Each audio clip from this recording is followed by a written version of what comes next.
शरद पूनमनी रातड़ी ओहो चांदनी खिली छे भली भातनी। ऋषभ, वडोदरा के गरबे गुजरात से अलग कैसे हैं? पूरे राउंड में सर्कल में कहीं नहीं करते, जो बड़ौदा में ही करते हैं। और बड़ौदा का जो ट्रेंड ऐसा है जो लोगों को खींचता है उनकी ओर। एक सर्कल, एक स्टेप, एक राउंड, एक म्यूजिक। और जब आप नवरात्रि में वो सुनते हो ना, क्योंकि आप ये सुनते नहीं हो, उसके साथ खेलते हो।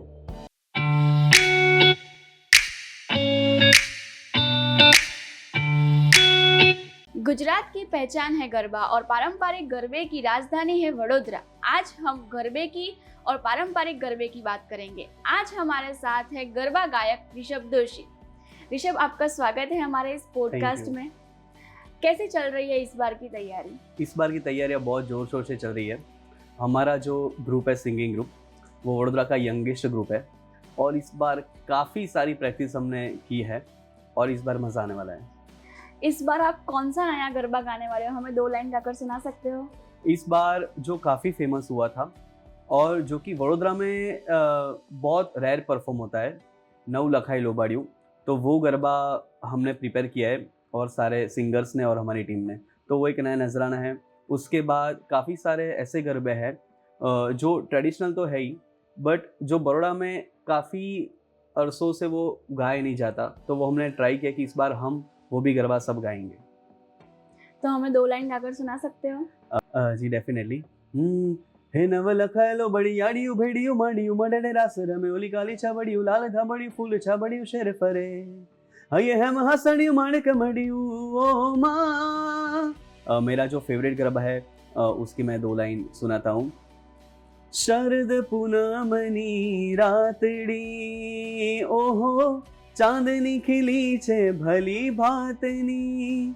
तू न आवे तो श्याम रास जामे न श्याम रास रमवाने वेलो आव आव आव श्याम रास रमवाने वेलो आवजे ओहो रास रमवाने वेलो आवजे। तारा विना श्याम मने एकलड़ू लागे रास रमवाने वेलो आवजे। तारा नामनी चुंदड़ी ओढ़ी एक विजो गण भटके छे। कोई कहे राधा कोई कहे मीरा काना संग नाम जोड़े छे। तारा नामनी चुंदड़ी ओढ़ी एक विजो गण भटके छे।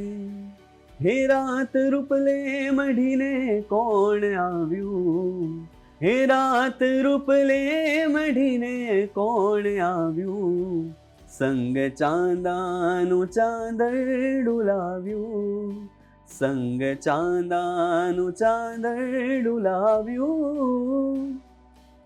वाह! तो जैसे हमने सुना है कि आप छोटी ही उम्र में आपने शुरुआत कर दी थी गाने की। जी, जब मैं छोटा था 9 साल का, तब मेरा फर्स्ट ईयर था।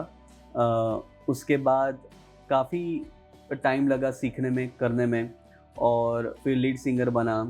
फिर वो कंटिन्यू किया 5-6 साल। उसके बाद 2019 में मैंने खुद का ग्रुप स्टार्ट किया, ऋषभ दोषी एंड ग्रुप। और उसके बाद अभी तक मेरे ही बैनर और मेरे ही नाम से पूरा ग्रुप चल रहा है अभी। तो ऋषभ, इसकी शुरुआत कैसे हुई? किसी भी आर्ट को जब हम देखते हैं तो क्या तो वो परिवार से आता है या हमें देखकर किसी को मन हो जाता है, तो आपको ये ख्याल कैसे आया? बेसिकली मैं छोटा था तब मेरी स्कूल में हर एक कॉम्पिटिशन में मेरा फर्स्ट रैंक आता था। एक बार सिंगिंग में भी आया, तो पापा ने बोला कि सिंगिंग में तेरा रैंक कैसे आ गया? तो उनको लगा कि स्कूल वाले तेरे को देते ही है रैंक, तो इस बार भी आ गया होगा। पर फिर प्रिंसिपल ने बोला कि नहीं, इसको आप ध्यान देना। उसके बाद मैंने एक सिंगिंग कॉम्पिटिशन में पार्टिसिपेट किया, पूरी बड़ौदा की कॉम्पिटिशन थी, तो उसमें मेरा फर्स्ट रैंक आया। तो पापा को लगा कि नहीं, इसमें कुछ तो है, तो ये रैंक लाता है। तो फिर पापा ने मुझे बहुत मेहनत करके सबसे परिचय करवाया और एक तू बोले कि गाना सीख, कोई गरबा, मेरा फर्स्ट ईयर था तब गरबा स्टार्ट किया और उनकी वजह से जो भी हूँ वो मैं आज हूँ। जैसे ऋषभ, आपने बताया कि आप 9 साल की उम्र में आपने स्टार्ट कर दिया था, तो क्या कभी आपको मन नहीं हुआ गरबा खेलने का? बहुत होता था। जब मैं 10th में था तब मैंने 1 साल ड्रॉप आउट भी किया था सिंगिंग में। वो इसलिए किया था कि 10th है तो प्रैक्टिस में 3 महीने जाते हैं, फिर सिंगिंग में तो मैं नहीं 10th है मैं नहीं करूँगा। बट तब वो 1 साल मैं बहुत खेला और अभी भी नवरात्रि के दौरान भी मैं जो नवरात्रि के बाद का हमारे सिंगिंग को पूरा आधा घंटा हम सारे लोग ग्राउंड पे खेलते हैं नवरात्रि।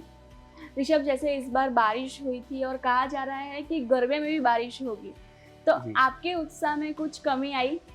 हमें तो और मज़ा आएगा अगर बारिश होगी, तो हमें तो गाने का उत्साह और बढ़ जाएगा और प्लेयर्स इतने एंथू है कि बारिश गिरे या कुछ भी हो जाए, तूफान आए, इस बार तो गरबा करके ही रहेंगे। ऋषभ, नवरात्रि से पहले और नवरात्रि के दौरान आपका कोई डाइट रहता है? जी बिल्कुल नहीं, पूरे साल कोई डाइट नहीं मैं करता हूँ, ना नवरात्रि के पहले ना बाद। मेरे ग्रुप को भी मैंने बोला है, मेरे जितने भी आर्टिस्ट है वो सबको, कि आपको जो खाना है वो खाओ। बेसिकली जो है वो मन से है। अगर मुझे ऐसा कि नहीं मैं कुछ तीखा खाऊंगा मेरा आवाज़ बैठ जाएगा तो बैठ ही जाएगा। अगर मैंने ठान लिया कि नहीं कुछ भी नहीं होगा तो वो कुछ नहीं होगा।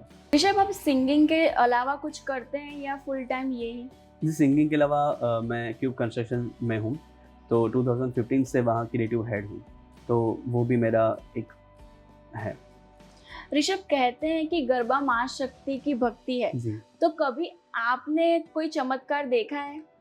जी, डेफिनेटली बता सकता हूँ कि चमत्कार, अगर आप बॉलीवुड सॉन्ग गाओ तो वो अलग बात है, बट जो भी भक्ति का फॉर्म होता है, मैं खुद भी जैन हूँ, मैं जैन रिलीजियस सॉन्ग भी गाता हूँ और माता जी की भक्ति करता हूँ, तो वो मैं बिजनेस की तरह नहीं देखता हूँ, एक भक्ति की तरह देखता हूँ।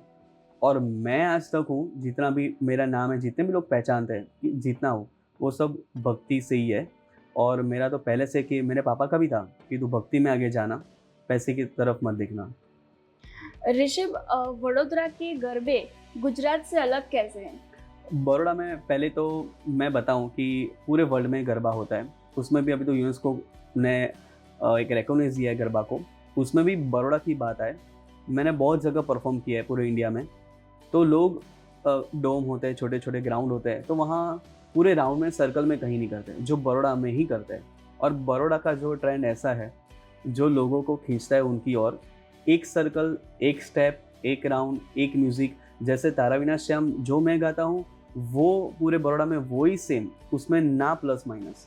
तो वो एक ट्रेंड है जो गरबे का फॉर्म नहीं चेंज होता है। अगर म्यूज़िक कोई अलग बजा देता है वो सही बात है, बट गरबे का जो मेन कंपोजिशन है वो ऐसा का ऐसा ही रहता है, तो वो बहुत खूबी की बात है। ऋषभ, वडोदरा में लोग गरबे को एक इवेंट की तरह देखते हैं, पर आप गरबे को किस तरह देखते हैं? जी मैं तो देखता हूँ कि एक बहुत बड़ा फेस्टिवल है, और जो मेरा फेवरेट फेस्टिवल है, ये जो 10 दिन होता है ना, वहाँ मुझे ऐसा है कि इवेंट तो बात की बात है, बट जहाँ मैं कनेक्ट कर पा रहा हूँ सारे यंगस्टर को, जहाँ वो लोग बॉलीवुड सॉन्ग हो, हॉलीवुड हो।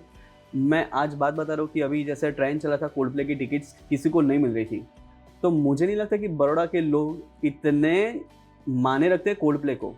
उनको सिर्फ होवे होवे चाहिए और हूँ गोकुल नो गोवाड़ियो चाहिए, उनको कोल्डप्ले से नहीं पड़ी है।